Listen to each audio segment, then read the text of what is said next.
I'm trying something a little bit different with the audio. Normally you see me with like a lav on, but I'm just putting the Rode in my shirt like this. Besides, if Moto is able to experiment, so can I. By the way, take a shot every time I say the word form factor in this video.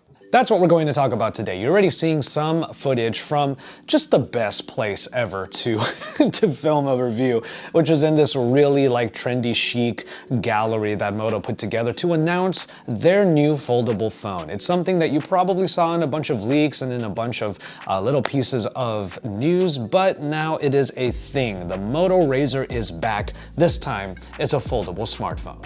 So let's start off with the design in this case. This is going to be the design that I feel like a lot of people will really enjoy when it comes to these foldable devices. It is a regular smartphone that now can be made smaller because of the fact that it folds.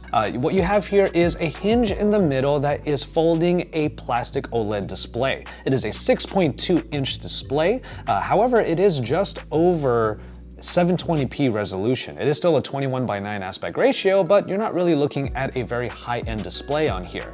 Perhaps you can think about the different ways you could think of the word high-end, and in this case, it's high-end because, well, it folds. The thing is, this fold makes it feel like the original RAZR, complete with the big chin on the bottom, which in this case does house a fingerprint reader. And you can even just tuck a thumb into the screen when it's folded upon itself. Flush, by the way, it is a flush fold. And then you just use your thumb to flip up the full screen. You're able to talk on the phone the way that you used to with the original Moto RAZRs, and then you're also able to snap it down in a way that shows that you're angry at the person on the other line. There's no denying that the design of the Moto RAZR is its marquee feature. It's one of the best parts about this phone, and it's probably going to be what makes this such a sought-after device, especially when you compare it to other foldable devices in the market like the Samsung Galaxy Fold, which is like a phone and then it becomes a bigger phone or a tablet. For those of you out there that are trying to be a little bit more minimalistic as far as your smartphone usage is concerned, this might be the one you've been looking for. But you can't tell because of the noise canceling. Yeah, I was gonna say. This is what happens. I gave Issa a pair of noise canceling headphones and now she can't tell when she's making noise. I'm sorry. Look out for Issa's video. She's gonna talk about why the design of this phone is so good. She loves it.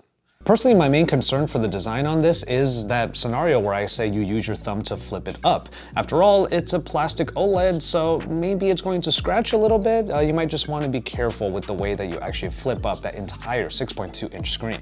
But speaking of screens, there is one on the front, just like with the original Moto RAZR, which actually had a bit of an always-on display on the cover of the phone. You actually have a touch screen on the cover as well. This particular screen allows you to look at your notifications. It allows you to trigger some Moto action so that you can quickly respond to some messages, maybe look at some of your notifications and action upon them.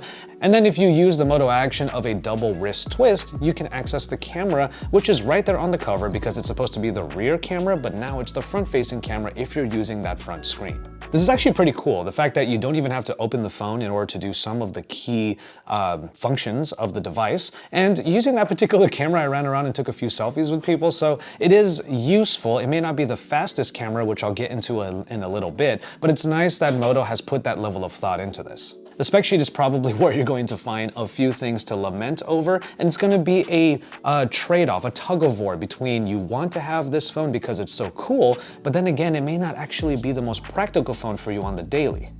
The headliner on this part of the video is that this has the Snapdragon 710, not even the 730. And again, this may not be that big of a deal to most of the people who get this phone clearly because they love the RAZR and the form factor. 6 GB of RAM and 128 GB of onboard storage are all fine still. And then there is of course the fact that with the phone of this form factor, it may not be that easy to put a huge battery in here. That is understandable, but just brace yourself for the number. It is a 2510 mAh battery. You can charge this thing up using the USB-C charging port on the bottom at 15 watts of turbocharge. That's Moto's signature after all. 15 watts is respectable, and you might need to plug it in more often than not because that battery is pretty small. But then again, when you think about it, if you're going to use that front 2.7-inch screen more often, then perhaps you're not going to have to worry too much about battery life as long as you're not opening it up all the time or playing games or watching movies on it as often. And like I said before, the fact that you can use the rear camera on that little screen on the cover is a nice touch, but that camera might be one of my biggest concerns with this particular device. I haven't reviewed the phone just yet. We were just playing around with the camera app, and in those dark situations that Moto presented the phone in, I did notice that the camera was a little bit slower, perhaps because it was trying to have the shutter open to actually get the photo. But again, I like what Moto is trying to do with the camera considering the form factor of this device. It's just clear to me that Moto wasn't trying to make this the top-end phone that some people might expect, more or less a proof of concept that is coming to a particular carrier here in the US. And that's the last point that I want to consider in this video, is the fact that it is available on Verizon, and one thing that you should know about this phone is it doesn't take SIM cards. This is all eSIM, so that means this is all Verizon all the time. So if you're in the US and you're on Verizon, after all, that is a very fast network here. I personally love using Verizon in the US. It is a very reliable network. Then you'll be able to use that with the Moto RAZR. You have a reliable network for what hopefully is a reliable folding phone. But if you're gonna pay $1,500 for a phone because it is a fashion icon of sorts, well, that's your prerogative. But is $1,500 enough to justify everything that you get in the box? Well, you get one of the coolest phones of the year. You actually get this cool little pouch with a bunch of different accessories inside. It's a nice way of putting it all together. And of course, you get Verizon as your carrier for very fast internet on a phone that hopefully will be able to keep up with everything you want to do every single day. I actually went for like 10 minutes just talking about all of my thoughts that I oversteeped my tea here. But in any case, I'm gonna go ahead and call it on this one. I wanna know what all of you think about the Moto RAZR, about everything that was announced. Let me know if you would actually pick one up, especially at that price point. Let me know in the discussions, in the comment sections down below. Drop some likes on this video as well, and then subscribe to my channel if you haven't already. I hope I'm going to get a review unit of this. I'd be happy to. After all, I'm in the US. Verizon is one of my carriers. So I would love to get my hands on it, and I will tell you what I think about it in that full review. But until then, I'm gonna go ahead and call it on this one. Thank you so much for watching once again, and I'll just remind you to enjoy your tea, everybody. Jaime just sent me a message, Hayato's story of us eating ramen. He goes, busted.